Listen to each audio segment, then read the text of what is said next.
Hello everyone, আসসালামু আলাইকুম। কেমন আছেন সবাই? আজকে একটি প্লাজো কাটিং করে দেখাবো।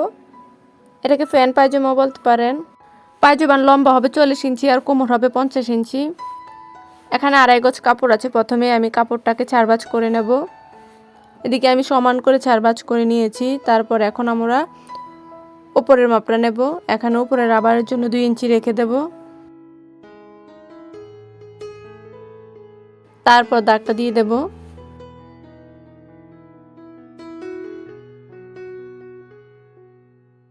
তারপর এখন কোমরের মাপটা দেবো। কোমর যেহেতু 50 ইঞ্চি, এখানে 4 বাজু হবে 12.5 ইঞ্চি আর আধা ইঞ্চি বেশি নেব সেলাই করার জন্য। টোটাল 13 ইঞ্চি নিলাম। তারপর এখন হাইয়ের মাপটা নেব। এখানে ওপরে রাবারের গড় সহ হাই নেব হচ্ছে 18 ইঞ্চি আর রাবারের গড় বাদ দিয়ে আপনারা যদি হাইটা মাপ দেন তাহলে হবে 16 ইঞ্চি। তারপর এখানে হাইয়ের শেপটা দিয়ে দেব।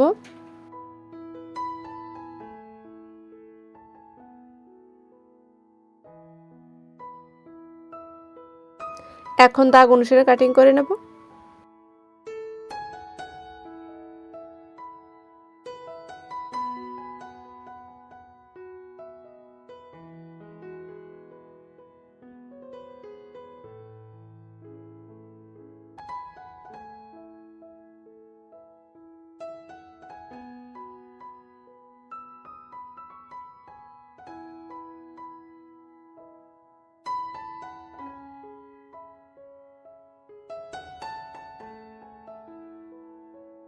তারপর এখন আমরা পায়ের দিকের মাপটা নেব। পায়েও নিচের দিকে মোহরানি দেওয়ার জন্য 2 ইঞ্চি করে রেখে দেব।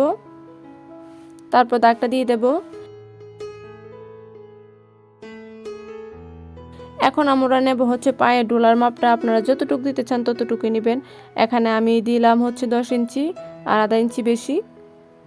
তারপর এখন আমরা হাই থেকে নিচ পর্যন্ত দাগটা মিলিয়ে নেব এবং কাটিং করে নেব। আশা করি আজকে টিউটোরিয়ালটি খুবই সহজভাবে বুঝতে পেরেছি।